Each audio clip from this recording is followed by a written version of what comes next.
Morning guys, so some of you were saying that you didn't want to have the Google Meet, which is perfectly fine, so I've done this video. So if you do watch this video and you have a few questions, feel free to pop onto the Google Meet because I will be working from the same sheet, okay? So in terms of this, what you would look at is just factors, essentially. So when we are talking about the highest common factor, we just look at both of the factors with, it could be two numbers, it could be more than that. So in this case, we're just going to start off with two numbers. So if I have 18 and 24, I just need to find out the factors. So I've got 1 times 18, that's one of my factor pairs. 2 times 9, 3 times 6. There's no 4, there's no 5, and then 6 gets me around there. So I know these are all the factors of 18. And then for 24, I've got 1 times 24, 2 times 12, 3 times 8, 4 times 6, there's no 5, and then the 6 just gets me, so that is all of those. Okay, so these are just factors. Now to look at common factors. Common is when they are the same. So if I was to look at common factors, well, 1 is the same, 2 is the same, 3 is the same. This one doesn't have a 4, but they both have a 6. And then there's 8, but that one doesn't have an 8. There's a 9, but there's no 9. There's no 12, and there's no 24 in both of them. So these are all my common factors. And now some of you are going to go, highest common factor. I'm assuming that you guys have picked up what the highest common factor is. Yes, this is my highest common factor, because it's the highest factor that they have in common. Make sense? Okay, so that's one way of doing it. So you can literally break down all the numbers and find it that way. Or alternatively, I'll show you a slightly different method, which is, so we've got 18 and 24. So I'm separating both of these numbers, and now what I want to do is find a number that I can divide both of them by, except for 1, because obviously if you divide by 1, you will just get to exactly the same answer. So I'm going to pick the number 2. Just in case anyone wants to know, this is actually called the ladder method, just in case you want to know what it's called. So I'm going to divide both of these by 2. So 18 divided by 2, some of you might see it looks like an upside down short division. Okay, so 18 divided by 2 is 9. 24 divided by 2 is 12. Okay, so I've got my numbers there, and now I've got these two new numbers, and I kind of look at them and I think, do they have anything in common? So do they have a factor or a number that I can divide both of them by?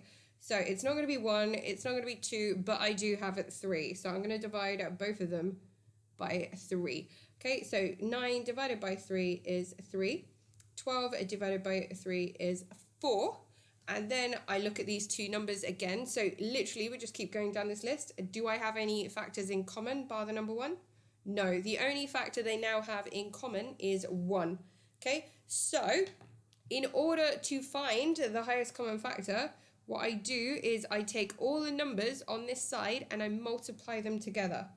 So 2 times 3 equals 6. So I know that 6 is the highest common factor.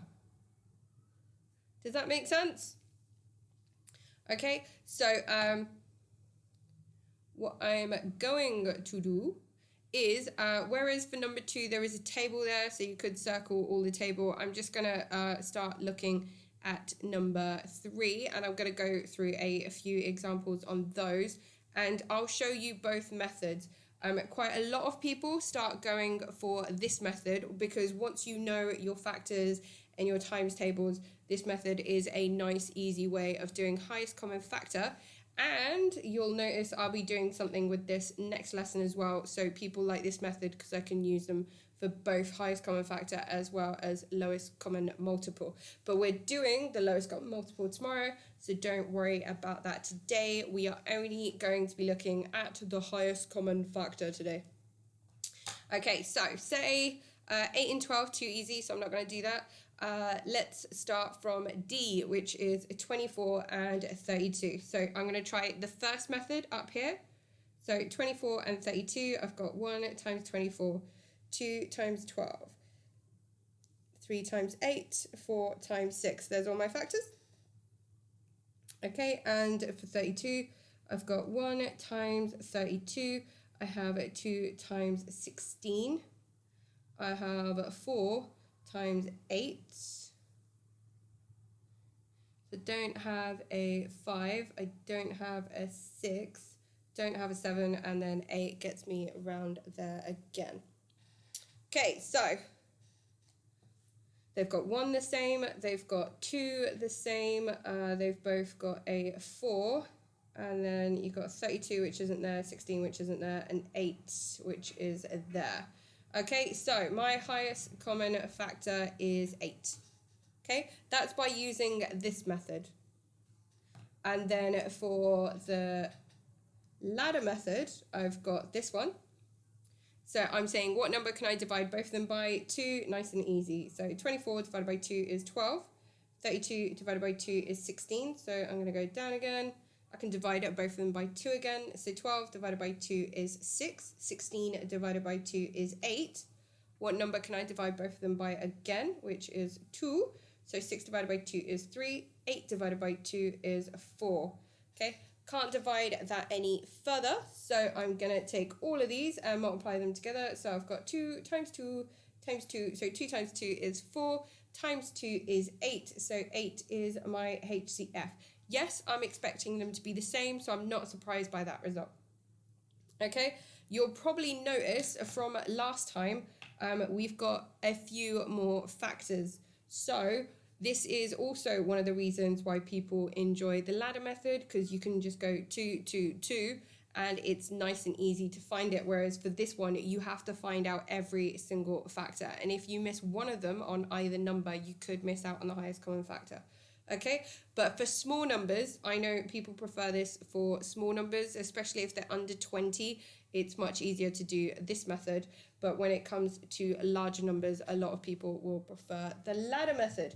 Okay, I'm going to go through one more example, and then I'm going to leave you guys be to do the worksheet. If you do want to pop on to the Google Meet during the lesson time, then obviously me and the class will be there, so you can do so.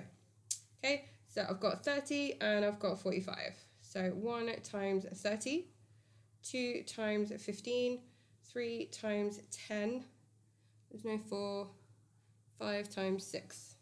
Okay, so I've got 1 times 45, there's no 2, it's 3, times 15, there's no 4, 5 times 9, there's no 6, oops, there's no 7, there's no 8, but there is a 9, so that's all of those. Okay, so 1 is the same, 3 is the same, 5 is the same, we don't have a 9, there is a 15. Okay, so HCF equals 15. Okay, and then the ladder method is 30 and 45. Okay, I can't divide both of these by 2. I'm going to divide by 3, so that's 10 and 15. Okay, and then I can see they're both in the 5 times table, so that is 10 divided by 2 is 3. Oh, sorry, 10 divided by 2. Sorry about that, guys. 10 divided by 5 is 2. 15 divided by 5 is 3. I'm so getting ahead of myself that I'm thinking about what number I'm going to write rather than actually thinking about what I'm talking. Thinking about what words I'm going to say. It's all good. Okay, so HCF is all of these. So my highest common factor will be 3 times 5, which is a 15. That is my highest common factor. Okay, so I've popped a sheet onto the classroom so you can get started with that. Do enjoy. If you do have any questions, feel free to ask me about anything. Okay, take care, guys. Make sure you get some vitamin D. Toodles.